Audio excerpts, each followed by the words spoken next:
dengan pakar ubat dan sebagainya. Sebab penyakit jantung ni bukan perkara yang kita boleh pandang remeh tuan-puan. Sebab penyakit jantung ni kalau lambat kita dapatkan rawatan, risiko bila-bila masa kita boleh kena serangan jantung. Yang mana kita tahu, kita sedia maklum serangan jantung ni boleh membawa kepada kematian.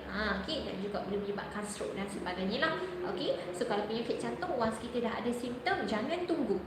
Jangan tunggu nak rawat dekat rumah, jangan tunggu nak ambil suplemen, nak buat rawatan tradisional, tidak.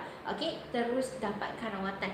Terus dapatkan rawatan supaya kita dapat avoid daripada berlakunya serangan jantung tuan-puan. Ramai kalau tuan-puan tanya kan, ada ke orang nak dapatkan rawatan tradisional? Ada tuan-puan, yang mana patient kita yang mana datang ke klinik refuse untuk dapatkan rawatan, nak try buat rawatan tradisional, dan akhirnya datang serah diri, jantung di tahap kritikal, dah sampai kacau dekat buah pinggang dan sebagainya, tapi jantung kita tak boleh nak buat apa-apa. Sebab apa? Sebab kita nak tunggu buah pinggang dulu. Sebab apa? Nanti risiko. Jadi sampailah akhirnya patient tak survive, meninggal dunia.